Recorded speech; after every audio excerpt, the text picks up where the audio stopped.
The hearing will come to order. Almost 6 years after 9/11 and after countless intelligence briefings on the Hill, I am very unhappy to report that I still don't know what makes a terrorist. And not just any kind of terrorist, mind you, but terrorists who are either American citizens or legal residents who are here actively planning to murder their neighbors, who could be you or me or our relatives and friends, and, by the way, as many of us as possible. I ask, why does an American citizen like Russell DeFreitas allegedly conspire with an al-Qaeda-inspired cell of international terrorists to destroy JFK Airport and kill thousands of people by blowing up fuel storage tanks and pipelines?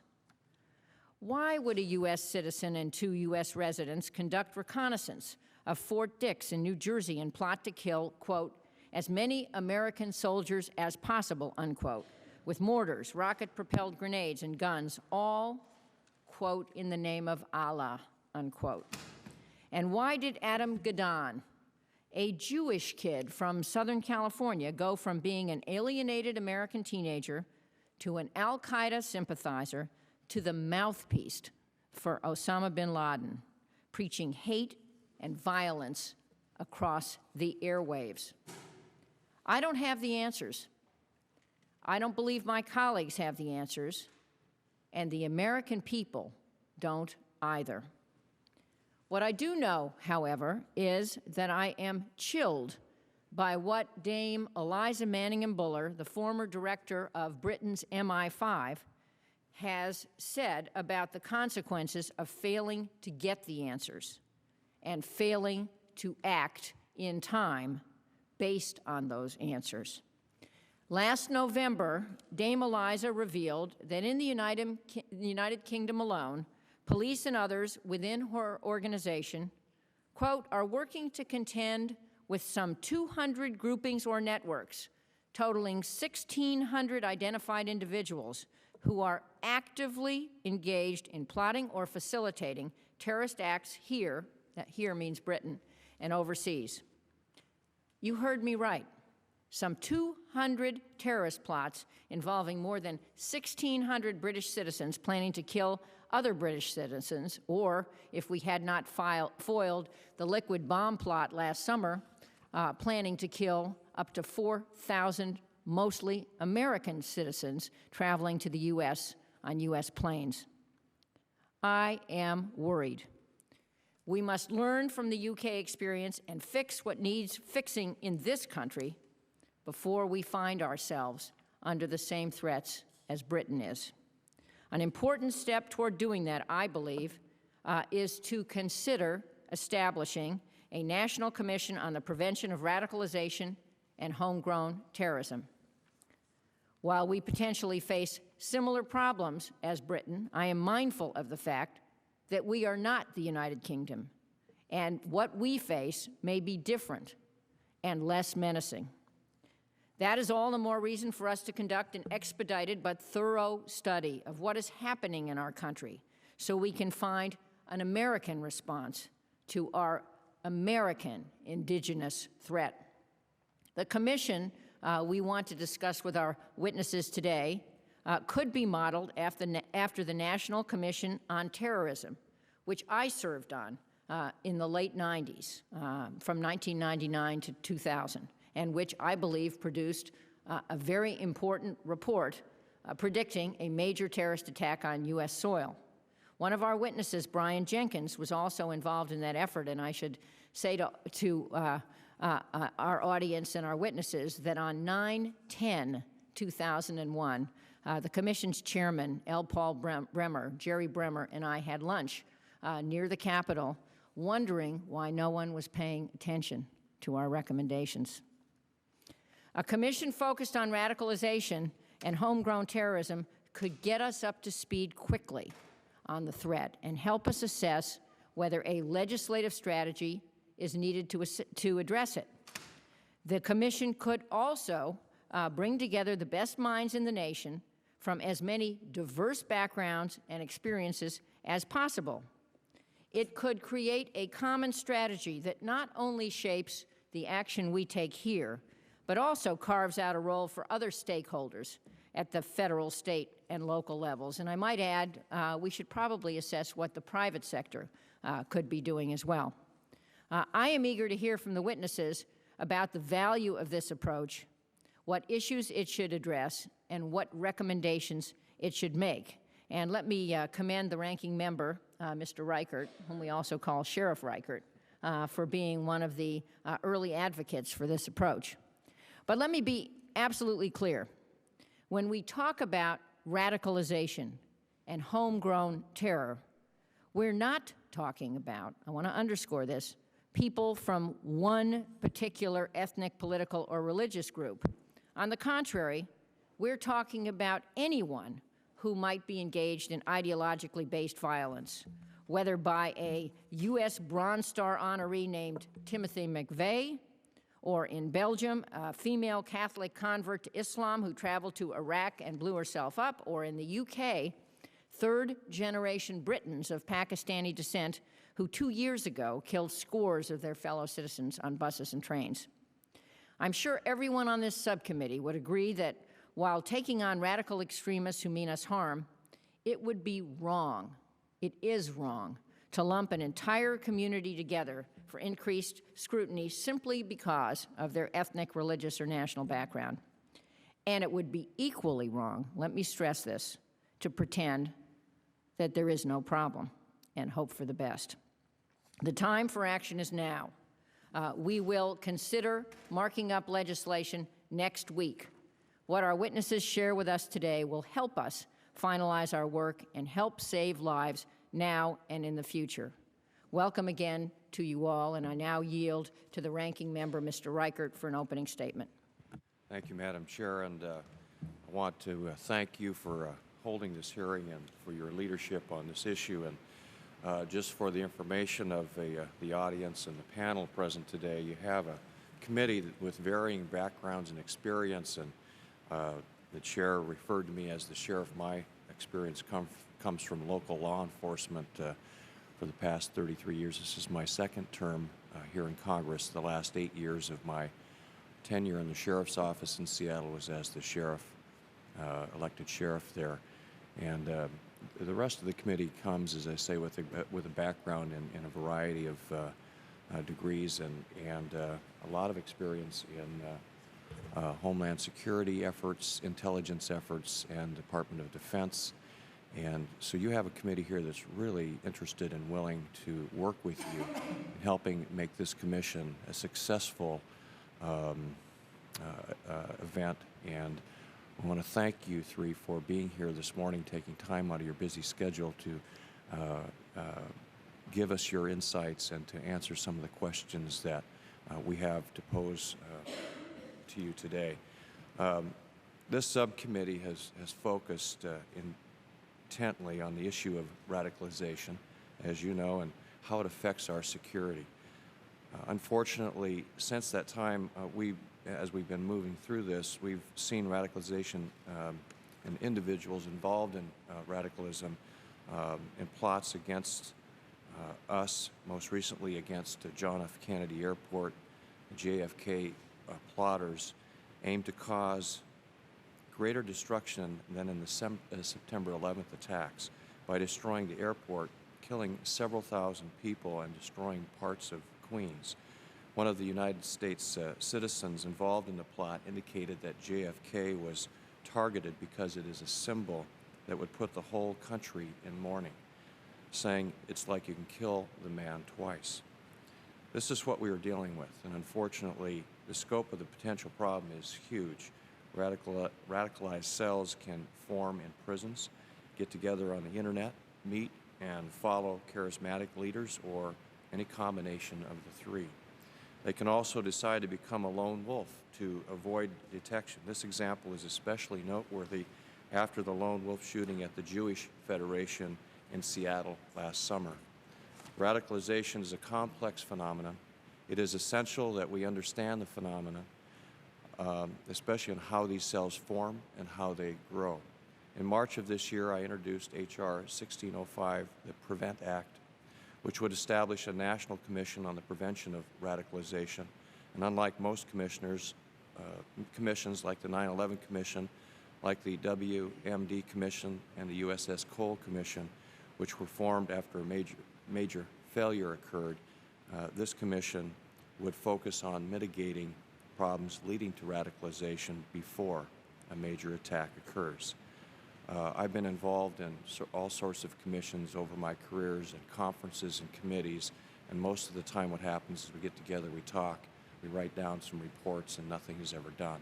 This needs to be a commission, an effort, some energy put toward where we actually have some meaningful findings, things that we can do, some action items that we can apply so that we can prevent attacks from occurring within the United States. And again, I thank all of you for being here. I thank you, Madam Chair, again for your leadership. And this truly is a committee that's worked in a bipartisan way to protect our nation and its people. Thank you very much. I yield. I thank the ranking member and now welcome our witnesses. Let me note also that other members of the subcommittee under subcommittee rules can enter opening statements in the record if they so choose to. All of the witnesses on this panel are very well known to me, and I commend them for not only the excellent testimony they've submitted for today's hearing, but for the work they do in their day jobs on these issues. Our first witness, Brian Jenkins, is the senior advisor to the RAND Corporation and is one of the world's leading authorities on terrorism. He's a repeater.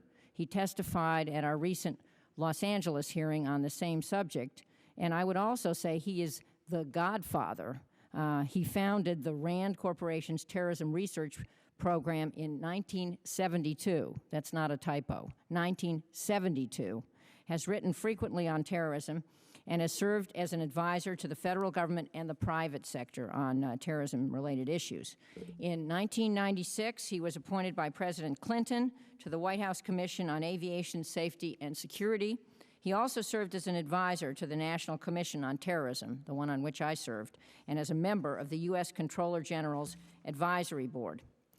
Our second witness, Mr. Salam Al-Marayati, is the executive director of the Muslim Public Affairs Council, MPAC, which is an organization that, among other things, plays a major role with the FBI regional office in Los Angeles. MPAC is a public service agency aimed at disseminating accurate information about Islam to the American public. The MPAC national office in Washington, D.C. serves as the primary interface between the Muslim American community and U.S. government officials. MPAC has worked with the Departments of State, Treasury, and Homeland Security and the White House to offer guidance on issues that affect the United States and the Muslim community. Our third witness, Mr. Frank Cilluffo, is the Associate Vice President for Homeland Security at the George Washington University Homeland Security Policy Institute. That's a mouthful. Mr. Cilluffo leads the university's Homeland Security efforts on policy, research, education, and training. He directs the multidisciplinary Homeland Security Policy Institute, a think tank that advances Homeland Security issues. The Institute's recent policy and research agenda has spanned domestic terrorism, radicalization, disaster management, emergency preparedness, pandemic influenza planning, biodefense, intelligence, and information sharing. And if that's not enough of a nightmare, I'm sure we'll hear from him today about how we need to do even more. I would just add about Mr. Cilluffo, when I became, with the former House member Saxby Chambliss, I guess we were the co-chairs of, I'm not sure how it was defined, but anyway, of our House focus on terrorism following 9/11, we called a small panel together to advise us on what we should do, and Mr. Cilluffo was one of the people we turned to. Without objection, the witnesses' full statements will be inserted in the record. I would now ask each of you to summarize your statement for 5 minutes. There's a little clock that will be blinking at you if you violate my edict And let us start first with Mr. Jenkins. Madam Chair, members of the committee, I want to thank you for providing me with another opportunity to address the issue of radicalization and recruitment to terrorism. You need to turn the mic on or bring it closer to you. There we go. Again, I want to thank you for providing me with another opportunity to address radicalization and recruitment to terrorism in the United States. In my April 5th testimony, I addressed the ways terrorists recruit and what we might do to improve it. Today, I'd like to focus my remarks on the specific proposal, that is the creation of a national commission on the prevention of violent radicalization and homegrown terrorism. As an historian and based upon personal experience, I believe that advisory commissions can be useful instruments for addressing difficult issues and providing new approaches. In the past, national commissions have helped the country navigate crises, define and address problems of domestic violence, and prepare for the growing challenge of terrorism.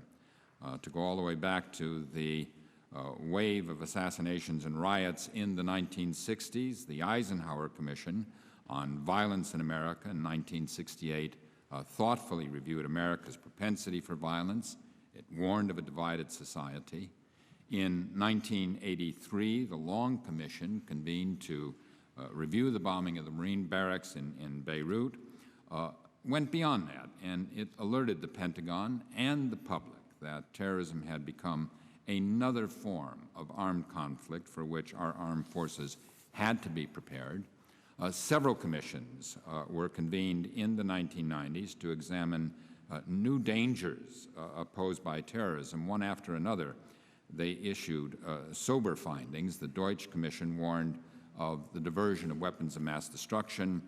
The Bremer Commission warned of large-scale terrorist attack in the United States. In many respects, that commission's report and the problems it identified proved prophetic. Its concerns were echoed by the Gilmore Commission. All three commissions agreed that the United States had to prepare for terrorist catastrophe.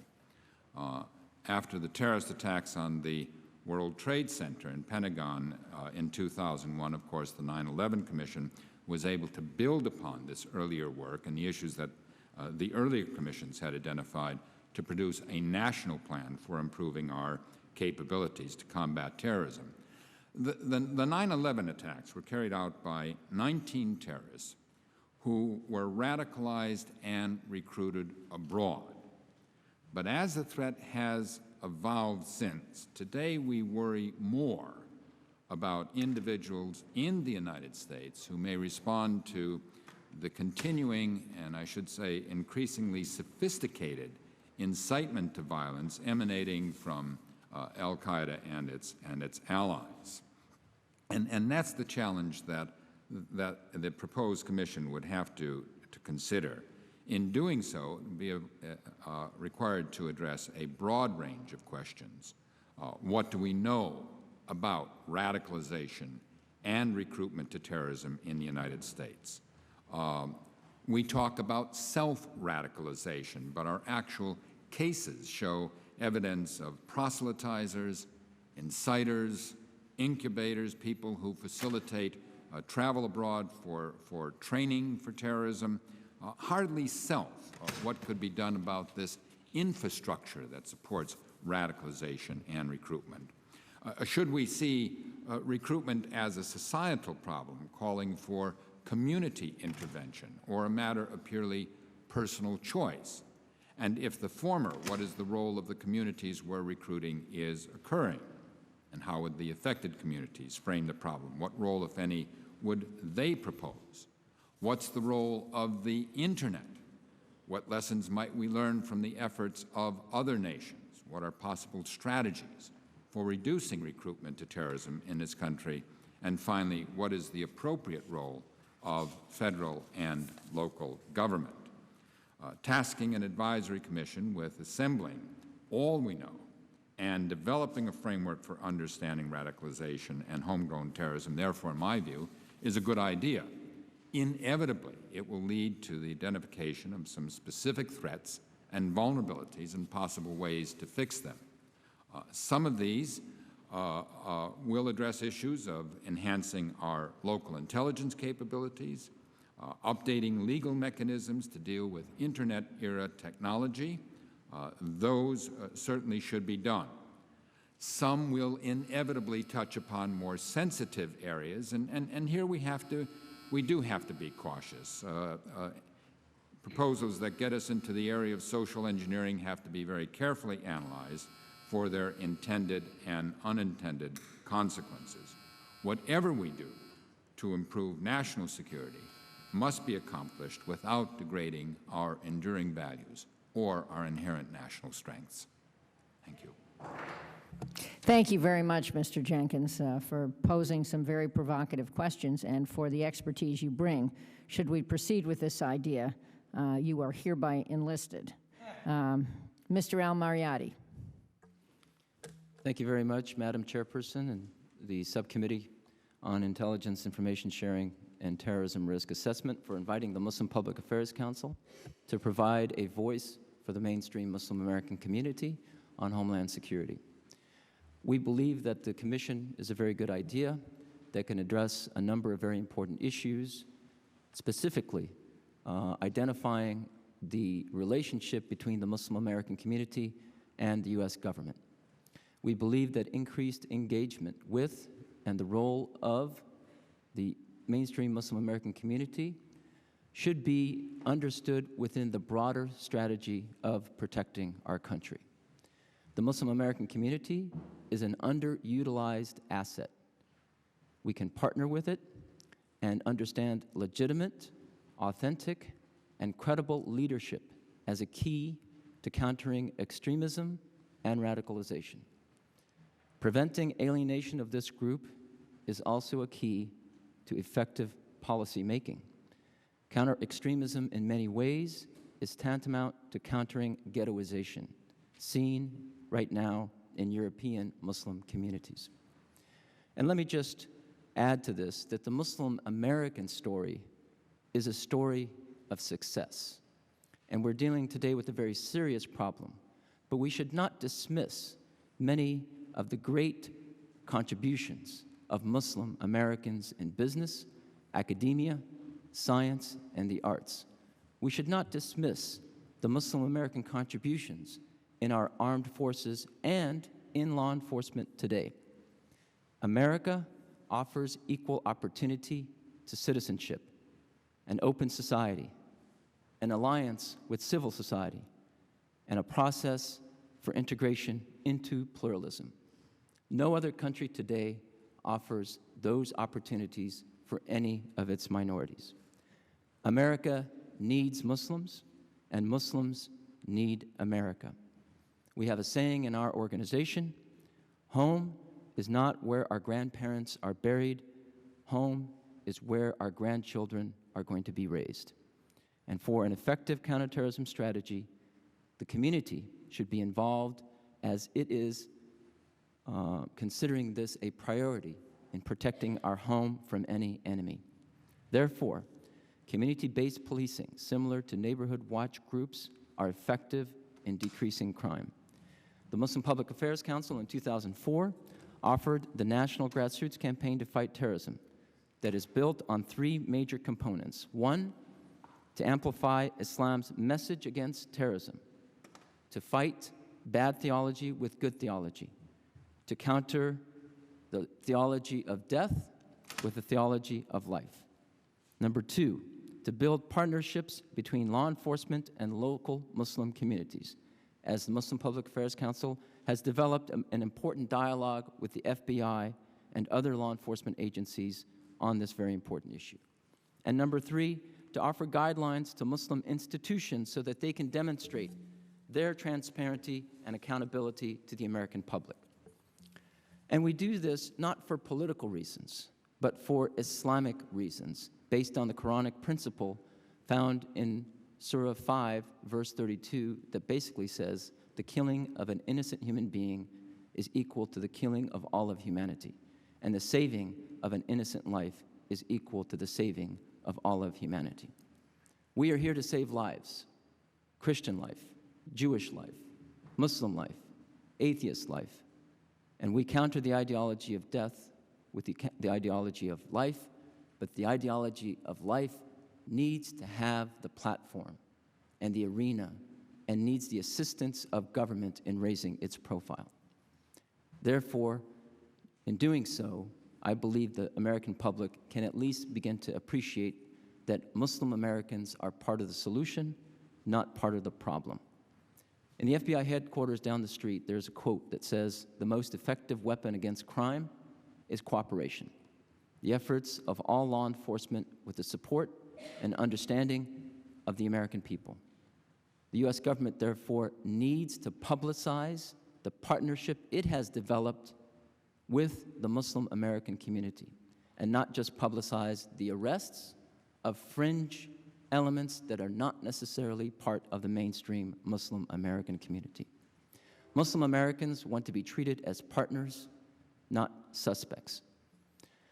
Let me just end by touching upon three important elements that we believe should be addressed by the Commission.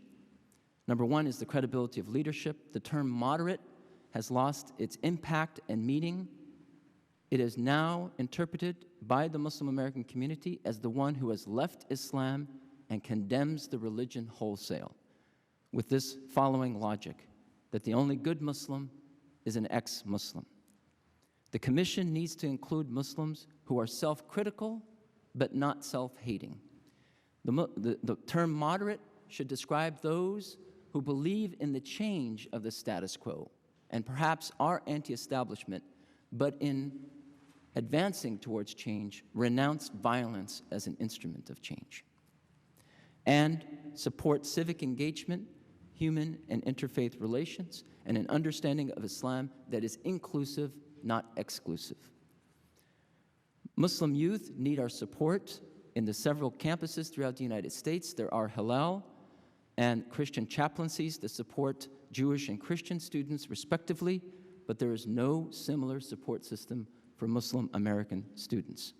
Universities can also consider establishing a center for Muslim American studies that look into the development of integration of Muslim Americans.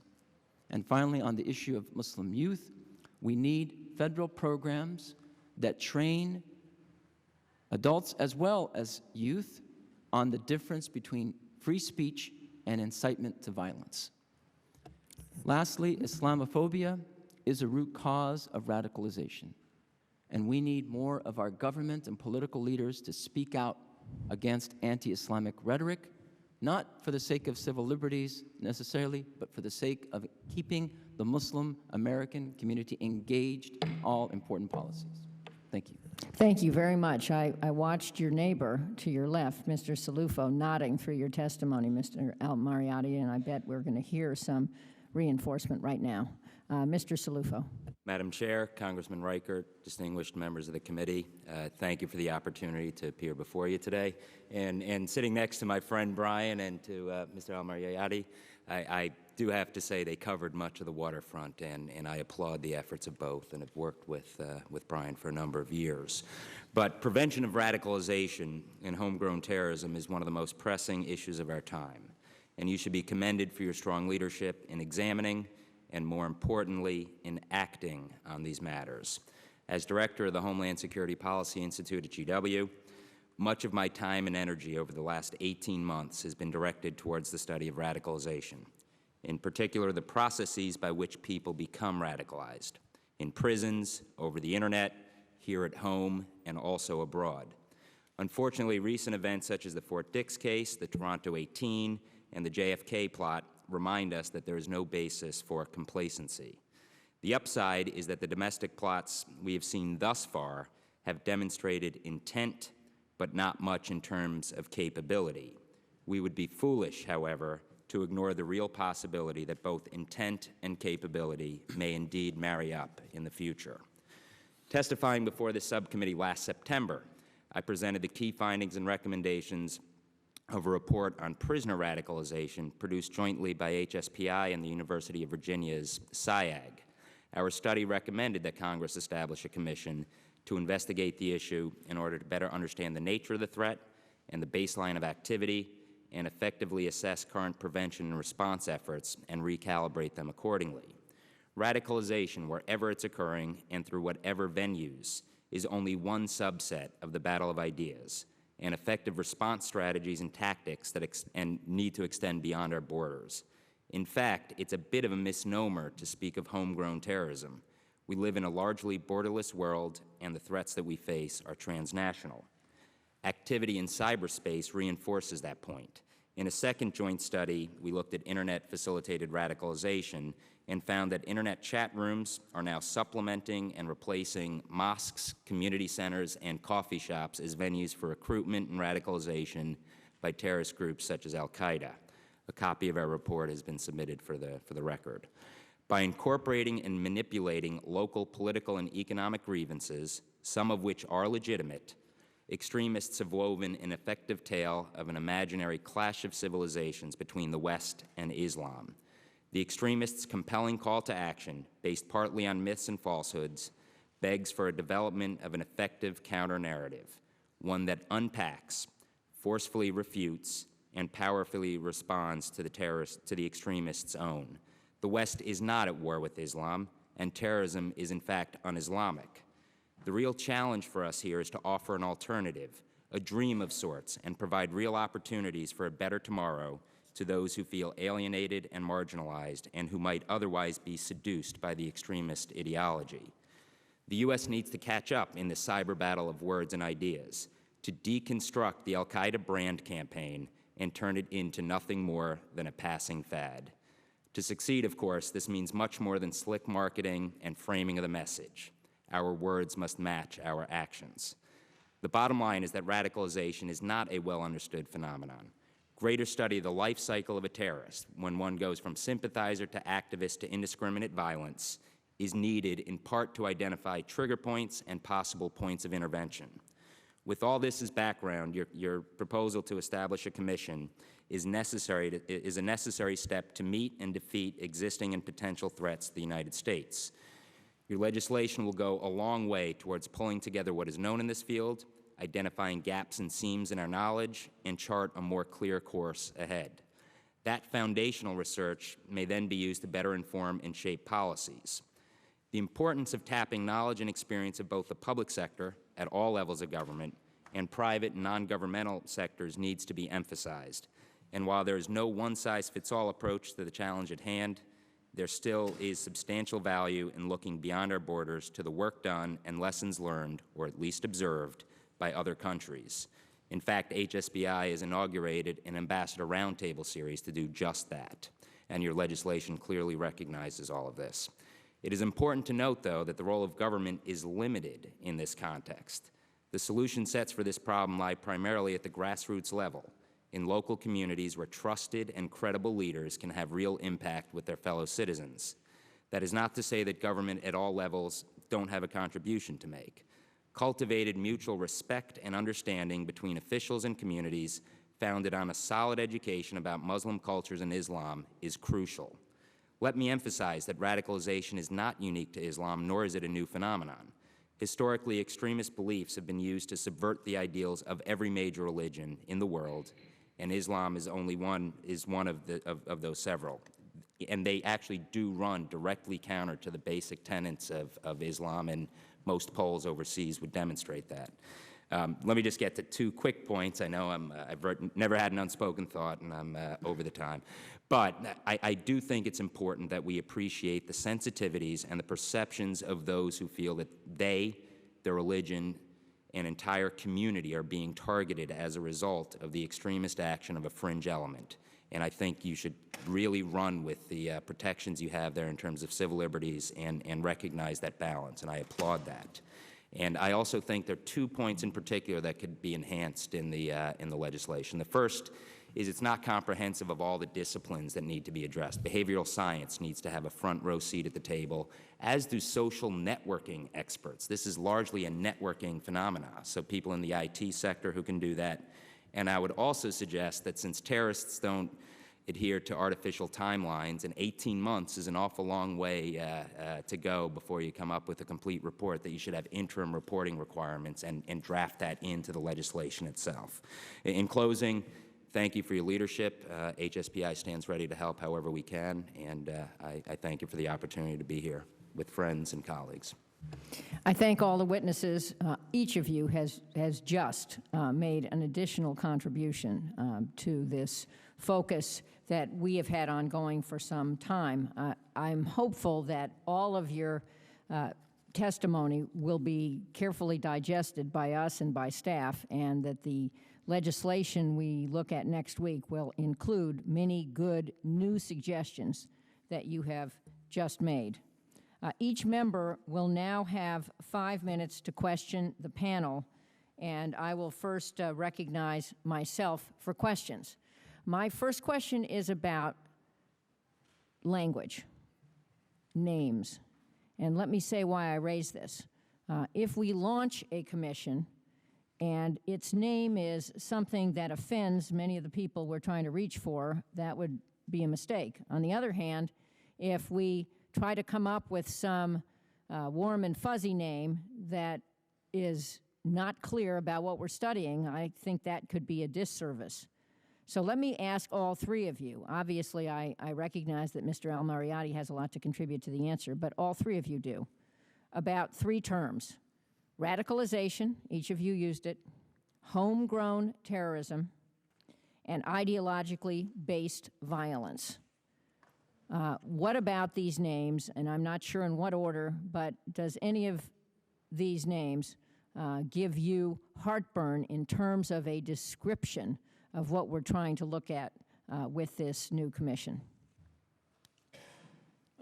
I'd appreciate an answer from all of you, starting with Mr. Al-Marayati. Thank you very much. I think that is a very important question, Congressperson Harman. And I don't have a problem. I don't think we have a problem with any of these terms. These are real issues that no one should be in denial of their manifestations. I think we have two problems in general in terms of terminology. The first is the selective application of terminology, and I think you covered that very well in your introductory remarks, that we're not talking about one particular religion. And indeed, homegrown terrorism did not begin just a few years ago, but with Timothy McVeigh, with Puerto Rican terrorists, with so many other examples of terrorism in the past. The other issue is affording religious legitimacy to extremists by using terms like Islamofascism, Islamic radicalism, Islamic terrorism. Number one, that is an inaccurate description, as I believe we agree the essence of Islam is against terrorism. There's no room for terrorism in Islam. Number two, when we give in to the extremists and let them use jihad or jihadi to describe themselves, we are giving them religious legitimacy and taking it away from the Muslim mainstream. You'll note I did not use that term. Exactly. So I just wanted to underscore and emphasize that point. Gentlemen, you'll just Yes. for a second. What term would you use? The terms that were used without religious labels: radicalization, terrorism, extremism, ideologically based violence. And I believe that that is a constructive way of establishing the dialogue with the Muslim American community on this issue. And you will find more constructive discussions on the issue. You're welcome. Reclaiming my time. Mr. Jenkins, Mr. Cilluffo, would you comment on terminology, please? Just two quick comments. I do think the term radicalization needs the adjective violent in front of it, because that will keep us out of some trouble in terms of conveying a wrong message that we are in any way attacking people's ideas here. Homegrown is a perfectly good term. However, in the actual conduct of the Commission's work, I think they would have to realize that in today's world, we do live in a global society, and so many of the issues that come into play here, when we look at what we call homegrown radicalization, it involves internet, which in fact is a global network. It may involve recruiters from abroad. It may involve going abroad for training. Let me just interrupt you there. I take that point, and Mr. Cilluffo made it in his testimony, but a premise would be that there is something unique about the American experience, and we better understand that because there are many more Americans here who could be radicalized than there are, let's just start with Americans abroad. Is that correct? Absolutely. That's why I would leave homegrown in the title of the commission. But as I say, the commission ranges more broadly in terms of how that feeds into homegrown terrorism. Appreciate that very much. Mr. Cilluffo. Well, Madam Chair, I do think words really do matter, and how we use those words are critical in determining our success, and this is not an academic exercise. I have no qualms with any of the terms you've identified. I would note, however, that, and this is not a political statement, but I don't use the term GWAT, for example, when looking at these issues overseas. That to some GWAT is Global War on Terrorism. To some extent, that empowers the adversaries we're looking at. I do use, I call it, and this is quite the bumper sticker made for TV, but it's a transnational insurgency underpinned by a global jihadi Salafist movement. Now, I do use the term jihadi, but in each case, I will identify that it's being misconstrued by a small set of individuals. And if you couple the Salafists with the jihad, that is in large part what we're seeing. So I'm not taking that in isolation. But I very much agree with my colleagues' points. Let's not make them any more religiously codified than they should be, or they're not warriors. They're a bunch of things. I thank you for your answer. My time has expired. The chair now recognizes the ranking member for 5 minutes. Thank you, Madam Chair. I appreciate your question. I think in my past line of work, again, I'll mention the use of words really does affect people. It touches their heart in so many different ways. And as a homicide detective for 13 years, in the beginning of my early career investigating murder cases, the term closure was used for families who had lost a loved one who was murdered. And we learned very quickly as we moved through some very important cases that there is never any closure, and it was deeply offensive to the families. They got answers to questions about their loved one's death, but they never got closure. So I appreciate the question from the chair and your answers from the panel. It's also then important the people who are members and active participants of this commission, and certainly there are recommendations made in the legislation. Do any of the three of you have any other thoughts besides, I know the behavioral science person recommended, any other thoughts on who should be participating in this commission?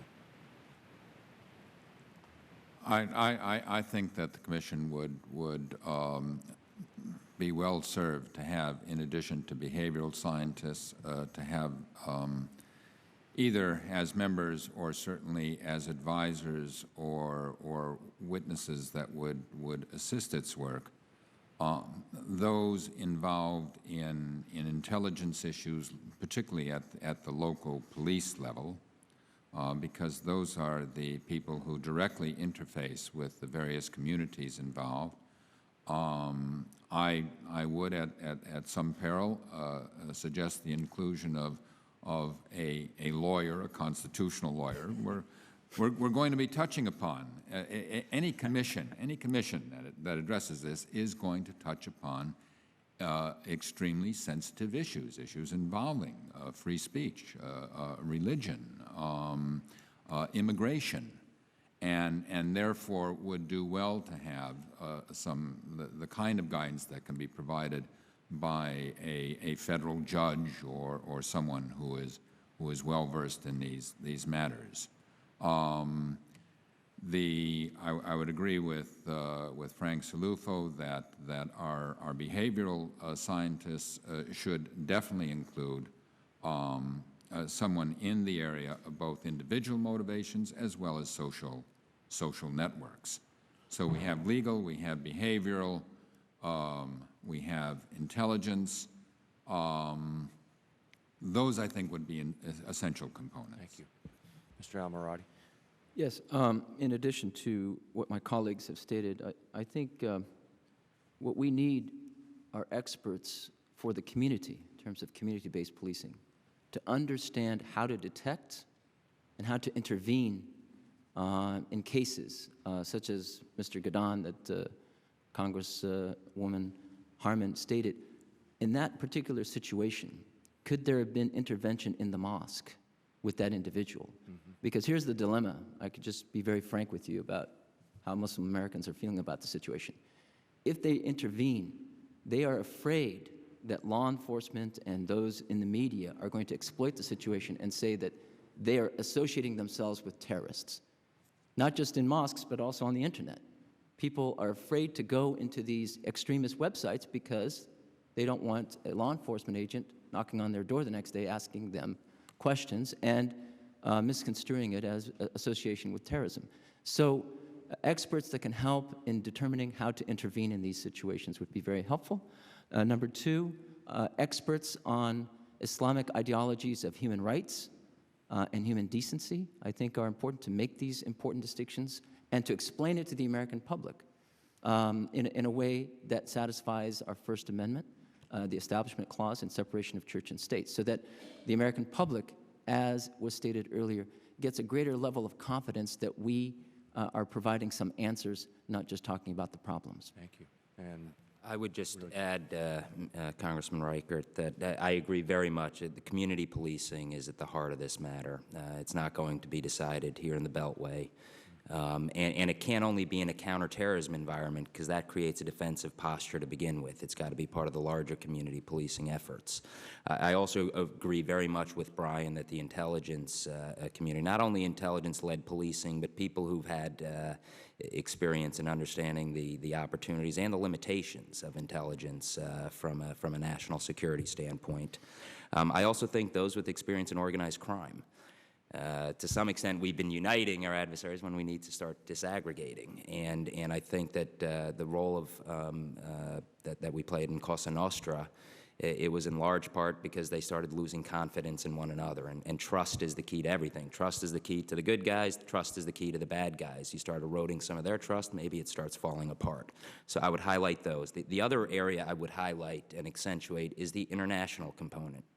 We have a lot to learn, and hopefully we don't learn it and have the same scar tissue that some of our friends overseas have. And I would like to see that somehow find its way into its findings. And then finally, of course, to have resonance, we need Islamic scholars. The solution sets in part are going to come from within the Muslim community. And to have resonance, that's who we need to look toward.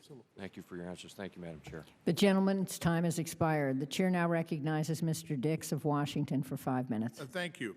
I want to give each of you a chance to talk about this subject. And first of all, I appreciate your testimony here today, and I want to compliment the chairman and the ranking member. We've gone around the country and looked at a few different situations. How big an issue is this? I mean, stepping back from, a commission, we got to get the there's been commissions authorized by Congress before, and if the administration doesn't want to cooperate, that can be a problem. So I hope we can get cooperation. But how big a problem is this? And we know we got a terrible problem internationally. There's no question about that. And we know we have these specific examples. But just from your experience, the American people want to know, how major a concern is this? Let me start with that, and at the risk of sounding Rumsfeldian, you don't know what you don't know.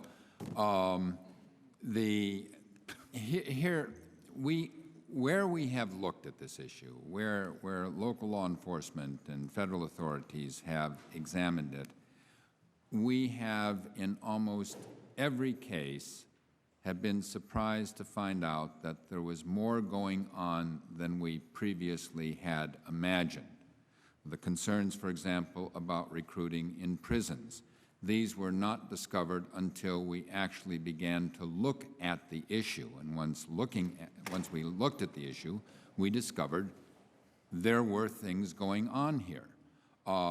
When there were increased intelligence activities as a consequence of 9/11, we discovered that, in fact, there was more activity going on than we previously had imagined.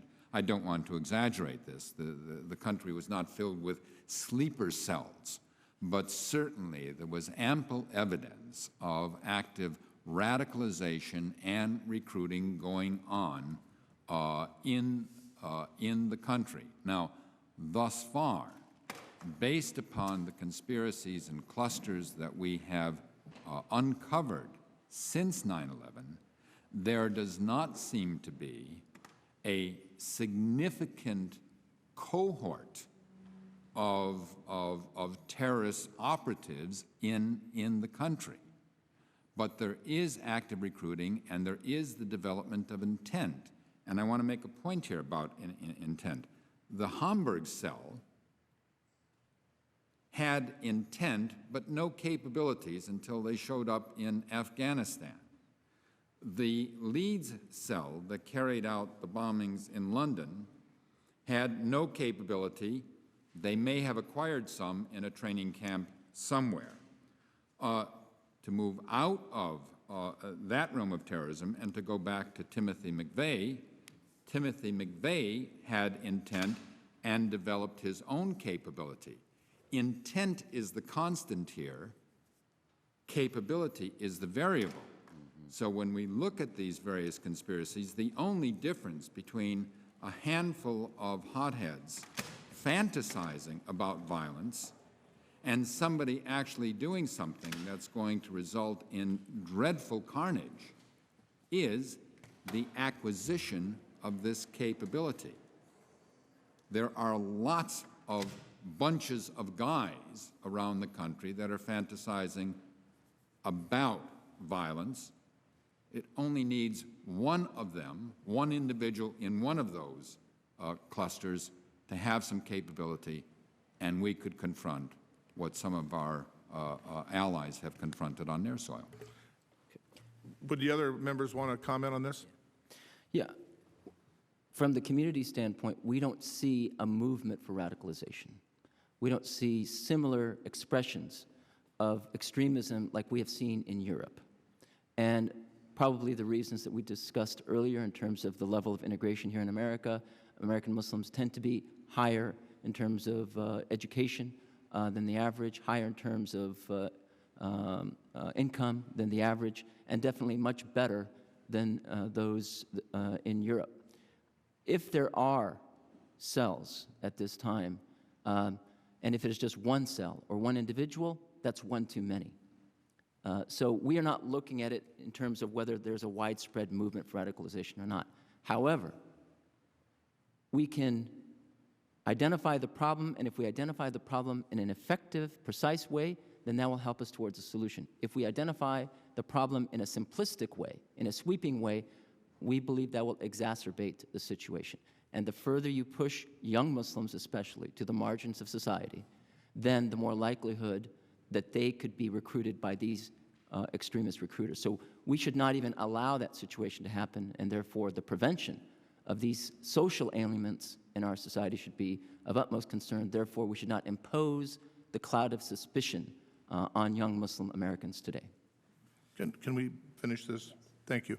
Congressman Dix, I appreciate the question, and it is very difficult. I often say since the end of the Cold War, threat forecasting has made astrology look respectable, and I don't have a crystal ball.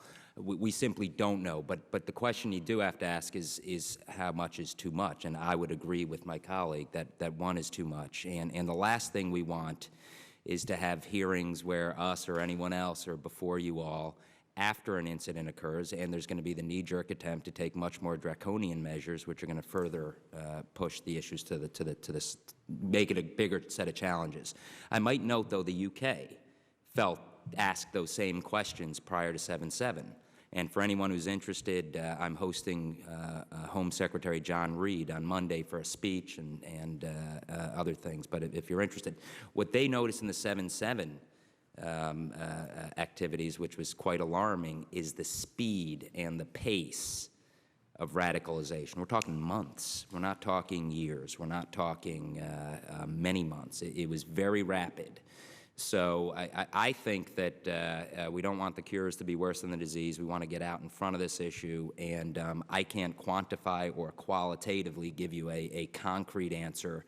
But as Brian said, in all of our reports, the more we uncovered, the more we found. And clearly the messages are being targeted at a Western demographic and a young demographic. Thank you. Gentleman's time has expired. Before yielding to Mr. Perlmutter, I just note that the British experience is somewhat different. There is a huge British Pakistani population that travels home for a month a year for family reunification purposes. Tens of thousands of people go to Pakistan each year, so there's an opportunity there for bad things to happen that I don't see a parallel for in America, which is another reason to study radicalization from the American perspective. Chair now yields 5 minutes to Mr. Perlmutter of Colorado. Thanks, Madam Chair, and thank you for bringing your bill forward and convening this panel. We met in Torrance, what, 2 months ago, 3 months ago?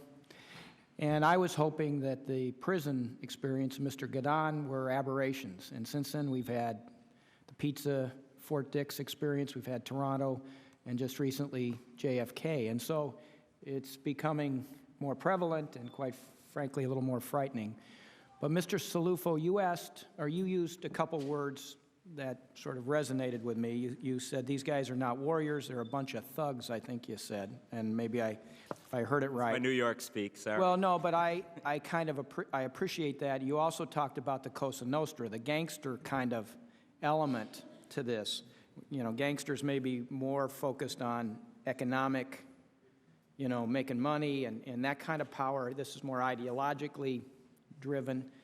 But between that comment and Mr. Jenkins' comment about intent is the constant and capability is the variable, how do we, if you were both commission members, what would you be focusing on, you know, based on your use of Cosa Nostra and thugs, but also taking into account his statement about intent is constant, capability is variable, if you please?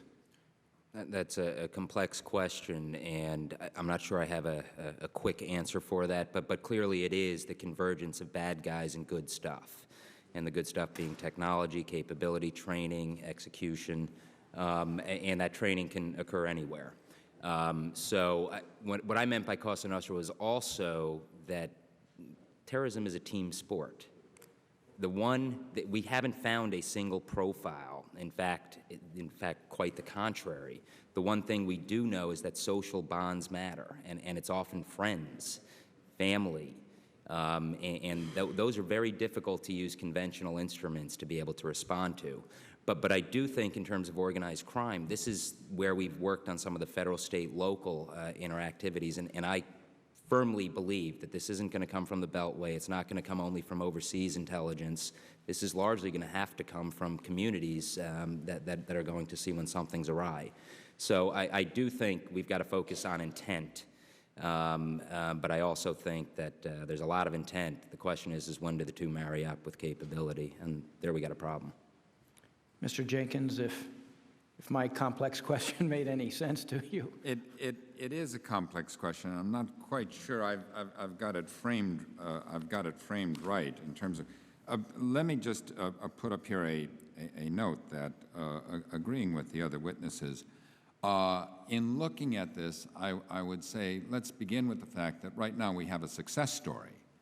We have a success story in terms of our ability as a nation to assimilate immigrants, to provide them with futures in this country, and therefore we do not confront the same problems that many of our European allies do. Second, we have a success story thus far in being able to identify and uncover some of these conspiracies that we have discovered. Not all of them have turned out to be significant in terms of capability, but as I say, certainly intent was there. So one of the things I would be focusing on, or advise the Commission rather to focus on, is that how can we enhance that success? How can we improve our local intelligence capabilities? How can we improve the relationships between police activities at the local level, and I emphasize at the local level, and the various communities, and avoid doing things that are going to have counterproductive effects, and that is by isolating, alienating, stigmatizing, and angering that same potential reservoir of recruits that the terrorist ideology is going after.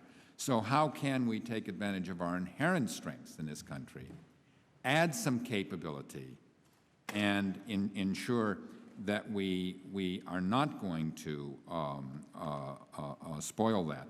That's especially important, by the way, if, heaven forbid, an incident should occur. Having good intelligence and knowing what is going on and having good relations is going to prevent the country from propelling itself into a series of measures that, in fact, will imperil all of our civil liberties. Thank you. Could I just add? Yeah, I would. Is it okay, Madam Chair? Very quickly. We mentioned intent and capability, and also I think the overriding factor is our capability to intervene, as my colleagues have stated. And if we look at the model that was stated before, sympathizer to activist to violent radicalization, the intervention point is in the early stages, when they are sympathizers. The mechanism for intervening is ideological intervention. And so, and just to share with you internally what is happening in the Muslim American community, there is a training of religious leaders to intervene in a healthy, constructive way to make sure that sympathy is addressed within the Islamic context, that you cannot sympathize with murder, you cannot sympathize with wholesale violence, and number two, that these individuals who are being trained need to be empowered and need to be given the resources to make sure that we prevent the further stages of radicalization. Thank you. Gentleman's time has expired. I just would like the record to be clear that we're talking about sympathy with violent action, not sympathy with any particular religion or religious tenets. Exactly. Unequivocal. Exactly. Chair now yields 5 minutes for questions to Mr. Shays of Connecticut. Thank you. I think there are two inconvenient truths in the world, the one that Al Gore talks about and the other that the 9/11 Commission talks about. I think it is an incredible statement and showed some courage that the Commission said we're not confronting terrorism as if it's some ethereal being. We're confronting radical Islamist terrorists. And one, I want to know if you agree with that, each of you. And secondly, I want you to tell me what you think our country's strategy is to deal with this threat, if you think it exists. The Cold War threat was contain, react, and mutually assured destruction. So I'd like you to tell me, one, if you agree with what the 9/11 Commission said, and secondly, what you think our strategy is to deal with that threat. Frank, go ahead. You want to start? All right. First of all, I think the threat is real. There's no question about it. And second, in terms of the radicalization process. The threat is real is not what I asked. Yeah. Do you agree that we are confronting not that it's real, there are a lot of real threats. They highlight this as a major concern of the United States. Yeah. It is the principal, Right. is the principal threat that we face in this country right now, and I suspect that we will face for decades. Thank you. We are talking about a phenomenon that cannot be dealt with by driving tanks across the desert and, Right. and reaching Okay. Baghdad. So what's our strategy to deal with it? I'm critical of us here. I think that we understandably, right after 9/11, focused our efforts on degrading the operational capabilities of our terrorist foes. We had to do that because we didn't know if another 9/11 was in the pipeline at that moment. But what we have not done, what is far behind, is our understanding of and our strategy for dealing with the front end. So what is the strategy? We don't have a strategy. What should the strategy be? The strategy should be intervening in the radicalization and recruitment process before they reach the stage of terrorist operatives. At that point, unless we can interrupt that radicalization and recruiting process, we are condemned to a strategy of stepping on cockroaches one at a time. We're going to be doing it forever. Could I Sure. take a... I want all three of you, Jones. Sure. Ambassador Edward Jerigian in the late 80s or early 90s said we needed to have a dual-track approach. Number one, bring culprits to justice. So intelligence, incarceration, prosecution, conviction of criminals is one important track. And then the second track is to deal with the root causes and the social factors that lead to what Mr. Jenkins has aptly identified as the radicalization process. So our strategies should be a dual-track approach. I agree with the 9/11 Commission that it is a Muslim task.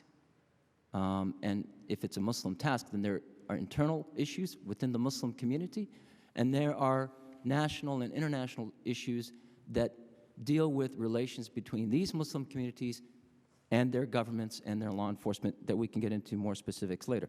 I just disagree with the nomenclature and the terminology because we do not want to give more religious legitimacy to the terrorists than they're already trying to attain. Thank you. Mr. Shays, I would actually agree with both of my colleagues here, but let me put it a little different way. Clearly, it's the greatest threat facing the United States today, and others can exploit asymmetric means as well to take the United States on, which they can't do tank for tank, plane for plane, in a traditional war on a conventional battlefield. But let me say that I think the time has come to recognize we've got to stop only attacking the structure and start attacking their strategy. This is a battle of ideas. There's only one side on the battlefield right now, and it isn't us. And our diplomacy efforts should not be about projecting American values. It should be about debunking and unpacking their narrative to demonstrably show how it's misusing and distorting a religion. I would also add that when looking at our overseas function, my simple philosophy in 2 seconds, because I know my time's going to cut off, but we've got to isolate the military and operational planners from the organization, organizations from one another, that from a movement, and that from society writ large. Every step of the way, there are different instruments of statecraft that have to be brought to bear. Heretofore, the emphasis has been on the kill and capture, and that's where Congress is spending the money as well. So I think we need to look to how we can marshal other instruments of statecraft, not suggesting that the military component isn't important. It is part of it, but we need to get other instruments to the fore. Thank you. Gentleman's time has expired. Chair now recognizes Mr. Dent of Pennsylvania for 5 minutes of questions. Thank you, Madam Chair. On the issue that you were just talking about of radicalization and religious arguments, how would you recommend that we deal with these religious arguments, I guess? You know, many of these Islamic extremists have been motivated by religious arguments. Is it incumbent upon moderate Islamic clerics to help de-radicalize? How do you think the Commission should address that specific question? I can talk maybe either one of the two of you. Well, Go ahead. I do think we need to, when I give public speeches on these sorts of issues, I always ask the audience, who's often an informed one, and I'm not going to ask for an answer here because I know I'm in the seat of taking questions, but how many people have actually, can tell me how many statements Osama bin Laden has made? How many people have actually read them? You'd be surprised at how few hands I will ever see raised.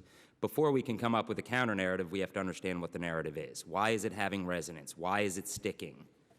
And that's where I think stage one, let's understand, forgive the bad pun, what makes them tick. Then we've got to identify what a compelling counter-narrative is, and that is going to have to a large extent be driven or at least communicated from within the Muslim community. The Quran is arguably the most important instrument we have to show how it's being distorted by others. Islamic scholars, cultural experts, and we need to provide an opportunity for others to have a better tomorrow. That's all part of it.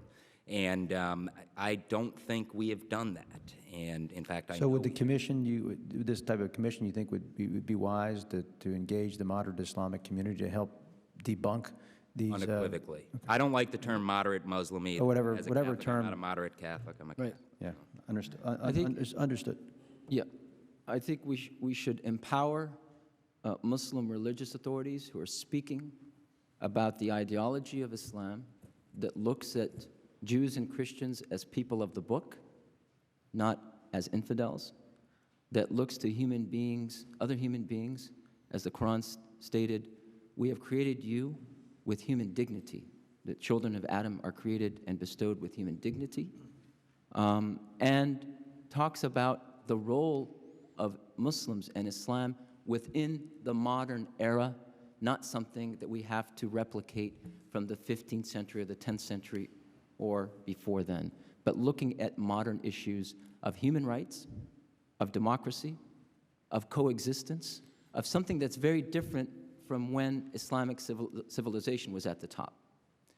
In other words, we live as Muslim minorities here, and the Muslim world is a very different Muslim world than it was 1,000 years ago.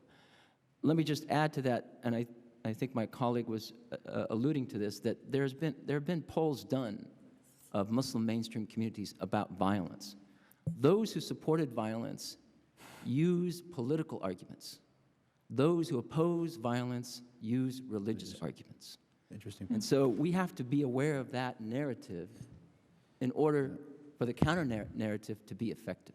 That's well said. And my next question to you, Mr. Cilluffo. Correct. I just wanted to be. You've I think been quite a bit involved with prison radicalization. What do you think the commission should do with respect to our penal system and the radical Islamic movement that is currently going on in many prisons? You know, that's a long answer, but let me suggest that part of the solution there, again, is getting Muslim chaplains who can actually use the faith that prisoners themselves have been distorting, and prisons have always been incubators for radical ideas. Right. I mean, whether you're looking at Adolf Hitler writing Mein Kampf, whether you're looking at Joseph Stalin filling the ranks of the Bolshevik Revolution, and I can give many other examples. It's always been an incubator for radical ideas. You've got a captive and a captured audience with a lot of time on their hands. But I think a lot of the emphasis heretofore has been on the Federal Bureau of Prisons. That's a very small percentage of our prison population. I agree. It's most state and county. 92% state and county prisons and jails. California, Madam Chair, has done a phenomenal job. We used them as a case study. LA County, LA PD.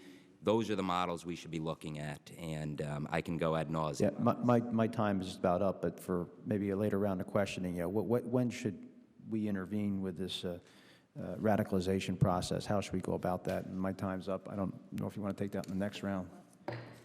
If I might point out to Mr. Dent, that question was asked in a slightly different form a little bit earlier. So we are going to go to one more question each. That seems to me to be about the right period of time.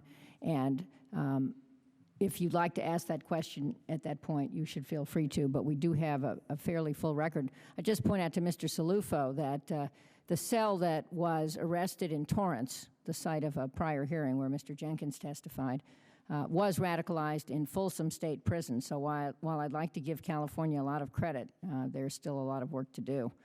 We'll go to a partial second round now and ask those members who wish to ask one additional question, starting with Mr. Reichert. Thank you, Madam Chair. I will make mine quick.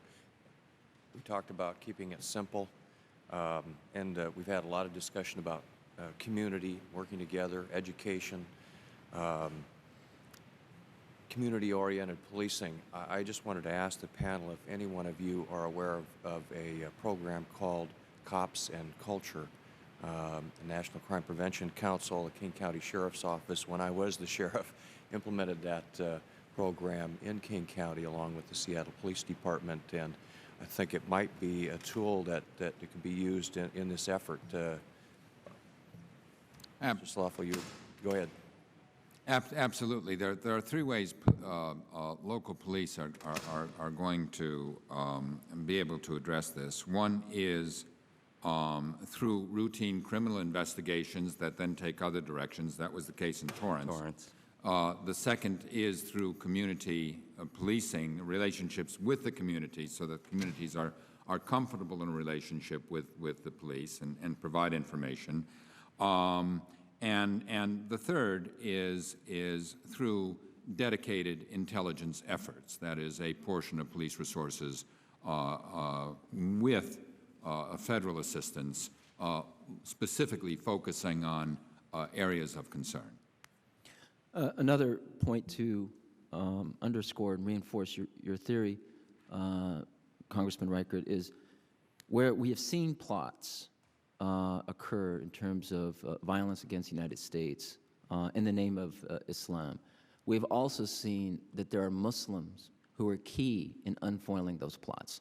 And the UK terror plot would not have been stopped had it not been for a responsible Muslim British citizen stepping forward to the authorities and letting them know about this plot. So the key in community policing is the partnership and the cooperation and the comfort level with the community so that they can share information with our law enforcement without the fear of reprisal, without the fear of stigmatization. Well, specific to this program, it really gets into educating the local law enforcement agencies about the cultures and the ethnic groups that they are serving. Exactly. Which is Congressman Reichert, I think that's an excellent program, and there are others that we need to be building upon, because it all comes down to trust. Yes. It's all trust, and it's individuals. These are human beings, and you need people who can feel comfortable talking to another individual, and that is all based and contingent upon trust, and it's going to have to come from the bottom up. My Latin teacher, if he's still around on this earth in 4th grade, will probably kill me because I'll butcher the words, but there's a term, audiatur et altera par, which basically means let the other side be heard. And I think we need to be listening, not only doing, but I would also add that law enforcement at the local level, I don't think has the analytical capacity right now, or the breadth, or the depth. And there's still this belief that Washington's going to come down with that silver bullet when and where something will occur. You know what? We've never done indication and warning intelligence well, but I think we've got to get down to brass tacks, requirement setting. What do I need? What do I have? How can I provide that information? And ask the questions from both the federal and the state and local. But community policing is even more important in that equation. Thank you, Madam Chair. I thank the gentleman and might suggest that that Latin proverb apply to Congress. Chair now yields to Mr. Dix for one additional question. You know, you mentioned and Stalin. There is a history in the United States of radicalization. This isn't the first episode of this. I mean, so I think we need to take that into account as we look at this. And it's a very important phenomenon.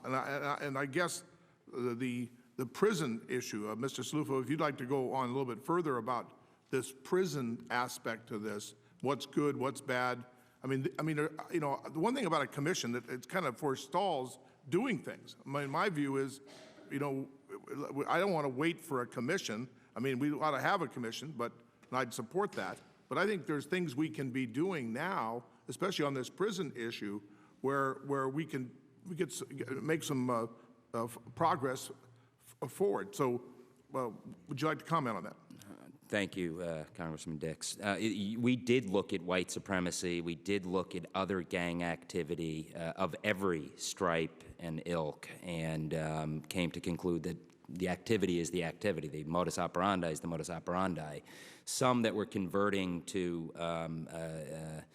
Islam, which conversion is arguably a very good thing. The problem is you've got those that can manipulate that, and they have little to no knowledge coming in about the faith. So they can easily be co-opted by a charismatic leader, which was the case in California. And when I was talking about the best practices in California, I was actually talking post-New Folsom, because then they actually started providing the Joint Regional Intelligence Center. JRIC was part of that intelligence stream. That the Bureau of Prisons was being looped into the whole process, and until then, they were treated to a large extent in isolation. So we've got a lot to do in terms of the prison systems, and a lot of that is information. But first and foremost, it's a priority setting issue. If you're in charge of a prison and you're worried about gang activity and getting stabbed on a daily basis, it's very difficult, and we're already overcrowded and overpopulated, and they've got more than their handful of challenges. To throw yet another set of issues onto an already full list is difficult. So part of that is raising awareness. And what I'd like to see is a confederation of not only the FBOP, the Federal Bureau of Prisons, but I'd like to see that much better looped into the state prisons and county jails where much of the activity is occurring. And I think one of the issues in terms of Muslim chaplains is looking at the rate of bringing Muslim chaplains into the prison system. To my understanding, it's been frozen. There have been no additional Muslim chaplains added since the case of Captain James Yee in Guantanamo. Number one. Number two, we have seen in various studies that religion, whether it's Judaism, Christianity, or Islam, in the prison system is a positive force for prisoners so that they don't return to crime after they leave the prison system. So just in general, I think we need to look at how religion plays a constructive role in the prison system. Could I build on that, Madam Chair, just for one second? Because it is the integration into society where you have those points where we were talking about intervention. That is absolutely critical. Many convert for protection. We called it Prislam.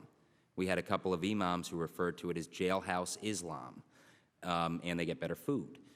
So part of it is it's really going to be at that exit, at that facilitation. That's where we have to actually spend more resources in general in the prison system. And I would note that most major prisons are not in urban areas, so in many cases you're not going to have a very large Muslim community to begin with, so it's hard to get to the prisons. Can I just, Sure. one comment here quickly, and stepping out of the issue of prisons specifically, we have had examples in our history of domestic radicalization to violence and terrorist activity in this country. The difference now, however, since previous waves, say in the 1960s or 1970s, is that the means of communications have developed, and we are now facing a foe that has been very sophisticated in using the most modern means of communications to convey a message, to create a community, a sense of belonging to something. We have to deal with that threat, but other radical groups will learn from the use of these techniques and adopt them to their own means. Yeah. So we're dealing with something, we dealt with this historically, but we're dealing with something new today. Thank you. Mr. Perlmutter, for one question. Thanks, Madam Chair. You said that in such a way that maybe, can I put like 4 questions into one question, like I did last time? The question I have, and Mr. Jenkins, you were sort of hitting on it, there's a different way to communicate that's much broader and maybe more potent. Is there an age group that is particularly susceptible to this? You know, it is the same age group. Yes, there is, and it's the same age group that is susceptible to being recruited into gangs. It's the same age group that is susceptible to being recruited into a lot of things. We're talking about primarily young men in their teens on up into their early 20s.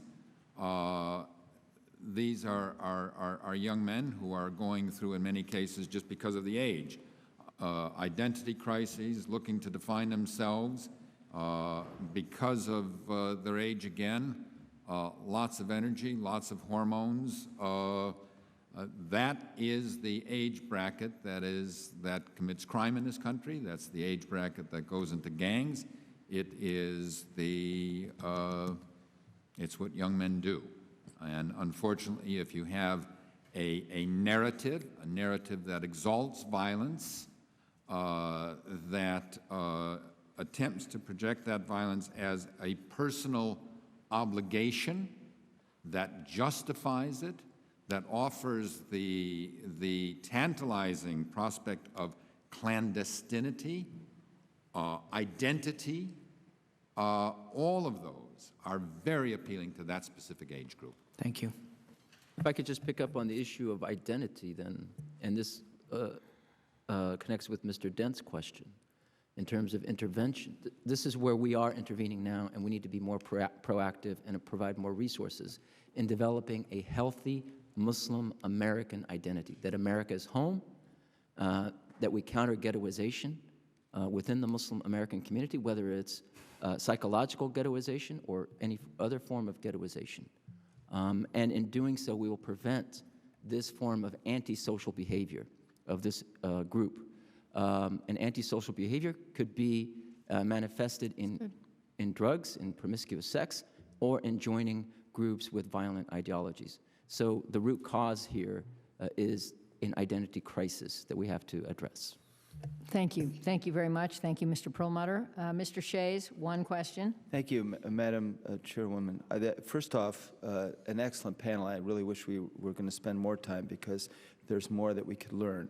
I think it's instructive that none of us really could state what our national strategy is, yet we could state what the Cold War strategy is. And that, to me, is what we need first as a huge national dialogue about what we're confronting. In the short run, it's got to be detect, prevent, preempt, and sometimes act unilaterally. And you may call that getting at cockroaches, but it's got to be that. And then we fill it in with other things that we did during the Cold War with Sputnik and education and so on to compete economically with Russia. But what I just want to say, and I want your reaction, is I find it repugnant, having just finished reading Elie Wiesel's The Night last night, that I would have to speak to or deal with people who are so sick that they would literally wrap themselves in a weapon and blow up themselves in front of children. And somehow dealing with that is striking me as incomprehensible. And it may be a disconnect that we have, but it's somehow like we have to kind of negotiate, deal with. I just react to it. I agree, Mr. Shays. This is a sickness. It is a psychosis. It is something that the average human being, the normal human being, cannot comprehend. And we have to address it objectively and effectively. There is an ideology of suicide culture that is taking on a cloak of religion. And I think what we are all saying here is that we have to understand the development, the metamorphosis of this suicide culture. We really have not invested enough in the ideological battle against this suicide culture. So we should do that, and also we have to listen to the mainstream. We are not listening enough to the mainstream Muslim communities. Our policies have isolated the mainstream Muslim American communities, who, like you and I, cannot explain why there is a suicide culture in the name of their religion right now. And we should also speak out more against Islamophobes like Pat Robertson, who said yesterday that Islam is not a religion, but it is a movement for worldwide domination. When they hear that message from a religious leader, they view that as a message that is closely associated with the U.S. government, as a friend of the U.S. government. So we need to also address how to deal with our own extremists here in America who are fomenting anti-Islamic rhetoric and how they exacerbate the situation. Mr. Shays, could I just add to that? I certainly would hope no one at this table would suggest negotiating with people who would actually take those steps. That's very different. Again, getting to my isolate military and operation planners organizations from other organizations, that from a movement, that from society, it's that second ripple effect that I'm most concerned about, those that are potentially teetering on the edge and can go one way or the other. Dealing with the military and operational planners, we're going to have to use the heavy instruments of government. Covert action, law enforcement, military, string them up, string them along, I don't know, case-by-case basis.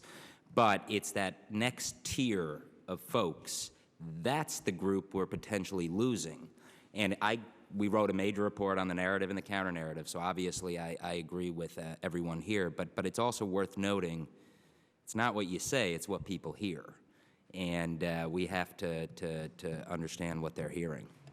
I want to underscore that. Once they strap on a bomb and become a weapon, that is obviously not the point for having discussions about identity and radicalization.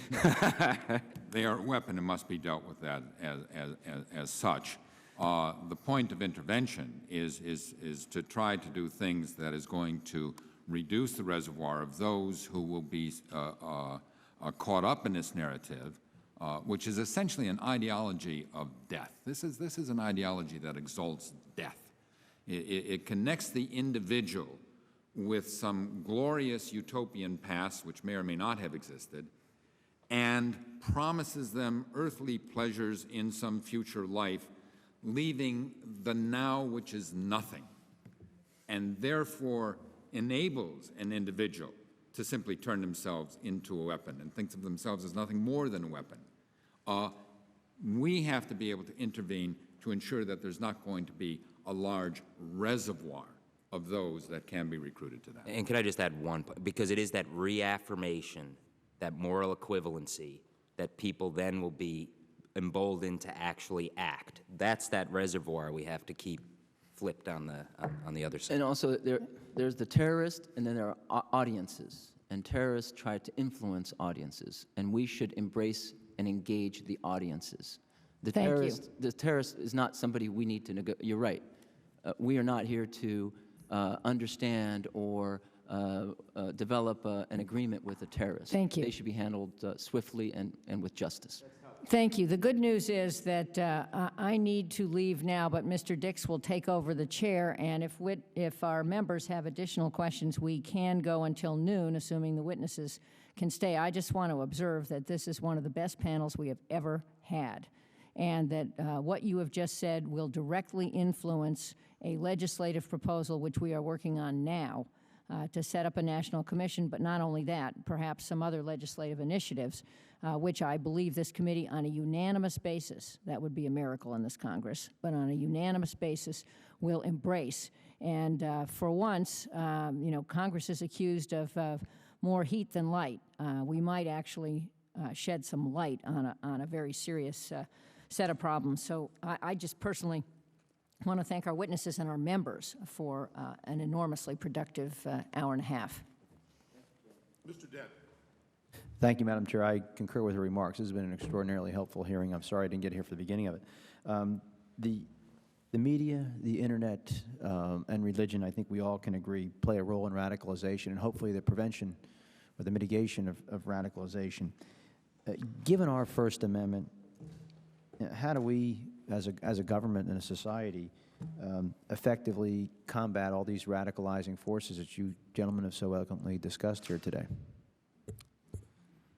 Two things with regard to that. First of all, combating what is taking place on the internet or in other communications media doesn't necessarily mean controlling or restricting. It means that is simply the new terrain of battle. That's where we're going to fight. It means having counter-narratives. It means taking advantage of those same communications channels. Indeed, the irony of this is that this nation, which invented the internet, which is so creative in exploiting communications for commercial and political purposes, has been so flat-footed in engaging those same means of communications to deal with this problem. So we can engage it without necessarily impinging upon the First Amendment. In some areas, however, I think that we do look at appropriate controls. For example, I mean, it's interesting that they are now talking about putting controls on the internet to reduce fraud on sales through eBay. We control the internet to deal with issues of child pornography, other things. So the fact that it is simply this thing called the internet doesn't mean that we cannot appropriately update our laws and concerns to deal with specific problems. As you answer this question, could you also just address, the role of the government in terms of on the internet? Who's going to put up these religious arguments? Is that the government's role? Whose role is that as part of this? It's the Muslim American community's role, or the Muslim community's role, to put up these arguments. And I think what we need to discuss in terms of cooperation between these communities and the government, where the community doesn't feel stigmatized if they enter an extremist internet chat zone to argue against extremism, or to intervene with a potential radical or a sympathizer of radical ideology in the community or in the mosque, so we don't shunt these individuals from our communities and then they become ripe for the pickings of extremist recruiters. So I don't see a problem in the First Amendment here. If the government were promoting Islam in any way, that's the problem, and that is not what we seek.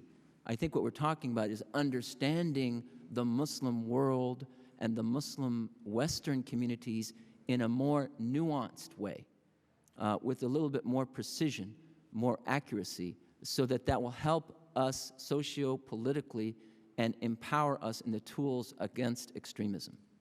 Let me pick up on a couple of those points, and this is something we've written a lot on, so I'll try to be brief, not my strong suit again.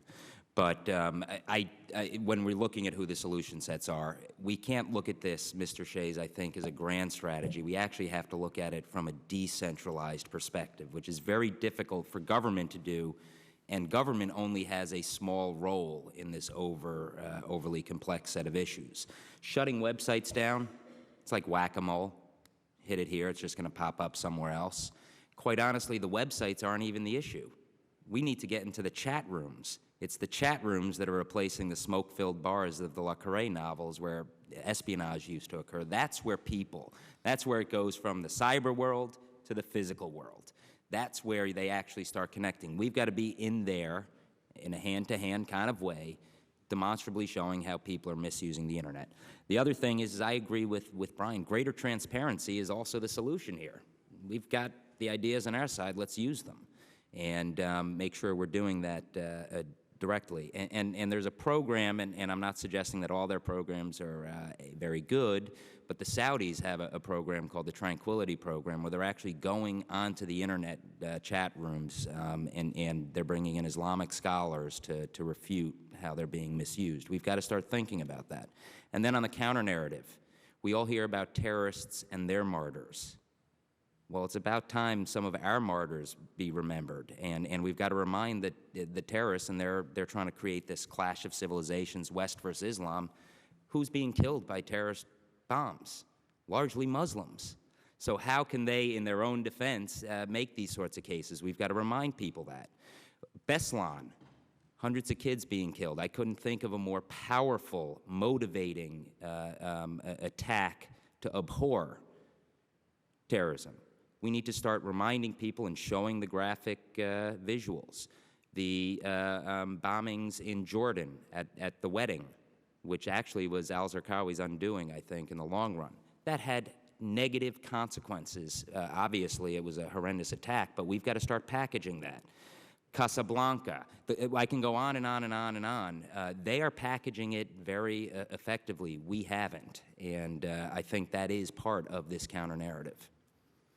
And just following up on that, does the government play a role in this? I mean, is this the State Department? I mean, are they supposed to be involved in this ideological struggle on the internet or in the chat rooms? I mean, is that the way to do it, or does it have to be done all outside of government?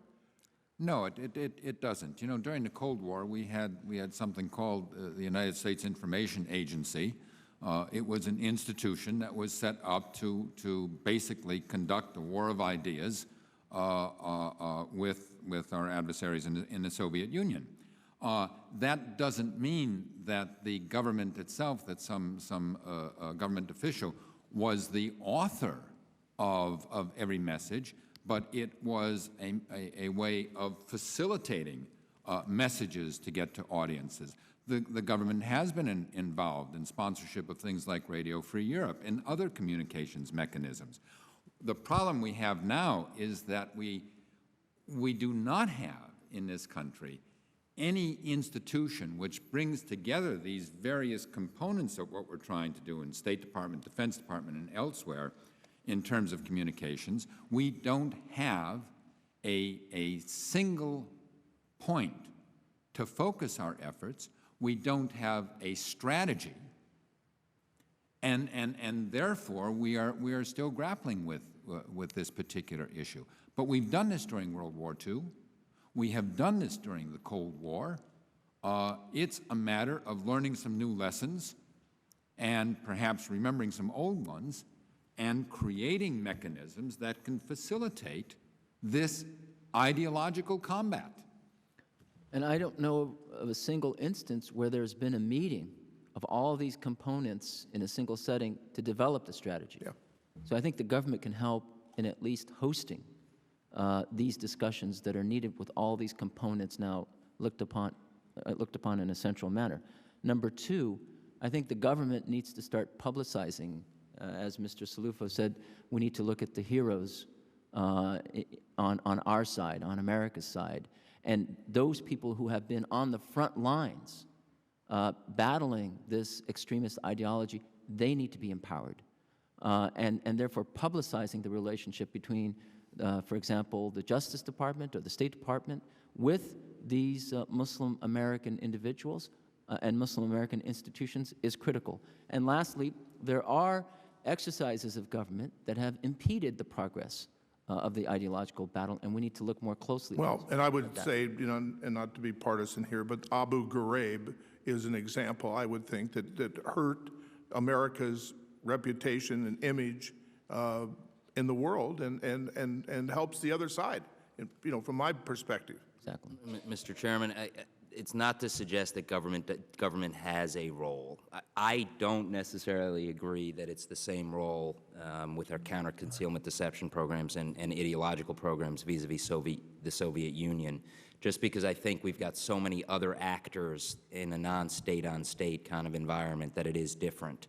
But what we really do need to be doing is enabling and empowering and packaging. How many people in this room can tell me that they know that a number of Muslim associations in the United States issued a fatwa denouncing terrorism shortly after 9/11? Very few people. While there have been thousands of such groups, but no one hears them. So we need to make sure that someone's packaging that, not just in the United States, overseas as well. And I would say there was a 60 Minutes episode not too long ago that I thought was very powerful. Hassan Butt, who was one of the primary al-Qaeda recruiters for the 7/7 bombers, turned. But he came out denouncing terrorism, saying he got duped by al-Qaeda. That individual is going to have much greater impact and resonance on a potential recruit than I would or anyone else would. I just look at my own children when I try to explain things. If I use the Disney Channel, they get, and PBS.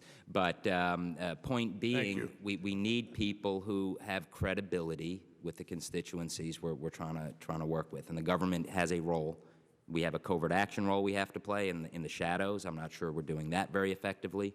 And we also have a role in empowering others, but that's not going to be the solution. Mr. Shays. Yeah, a great segue, though, from Abu Ghraib, which was talked in this country for months and months and months and months.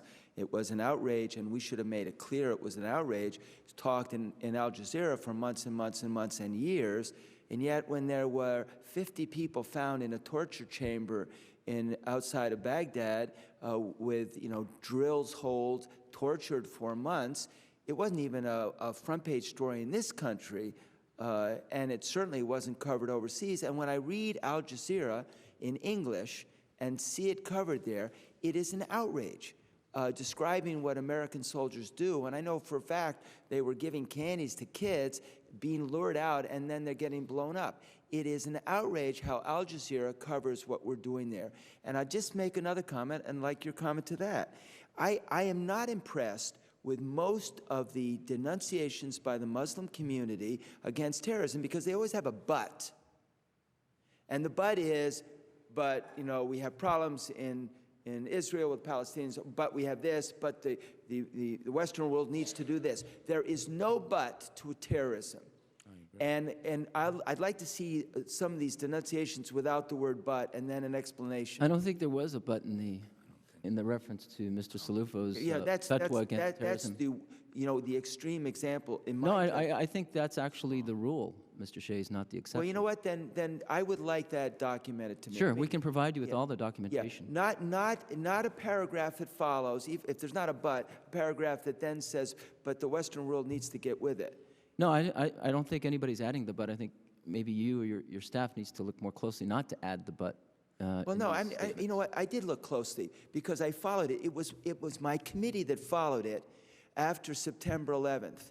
And we heard a few, but there were more buts than there weren't. And I stand on that. Let's look at that together, and we'll clarify that for you in terms of the important denunciations of terrorism as just an absolute.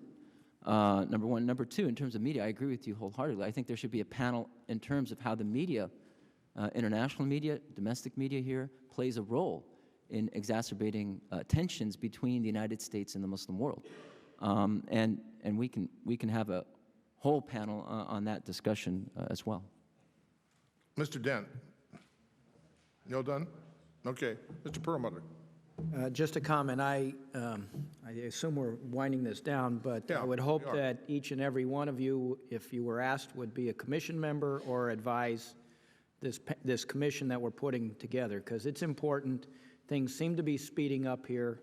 You know, it is a very, vulnerable or open age, that group, and that group moves fast. I have 3 in that age category, and they are reading everything, watching everything, and they move quickly. And so I just thank you all for your time and your expertise. Mr. Dent. Mr. Chairman, real quick, I just want to follow up on what Congressman Perlmutter just said, that as this commission moves forward, I hope these 3 gentlemen have some role in it. This has been an enormously helpful hearing for me. I agree Thank with you. Yield back. Let me ask you just one final question. On the question of the Internet, you suggested that Congress is looking at various restrictions. I mean, are you suggesting that, a restriction on violent contact when you take radicalization to violence, that would be limited? In terms of that has to be defined, and I think that's something we want to look at very carefully. So I don't want to jump ahead to the conclusion before we look at what are the reasonable possibilities. But to provide, for example, direct instruction, not only incitement, but specific instruction. This is how you make bombs, and this is how you should place the bomb. And when even in any other media, incitement is not protected by free speech. That's when right. there That's the is an point. anticipation that it's going to lead to criminal action. So to provide incitement and instruction with a reasonable expectation that somebody's going to apply, yes, we do have to look at that. How we can address that, I'm not sure. That would be a hell of a challenge for the Commission. But certainly, it's not off the table.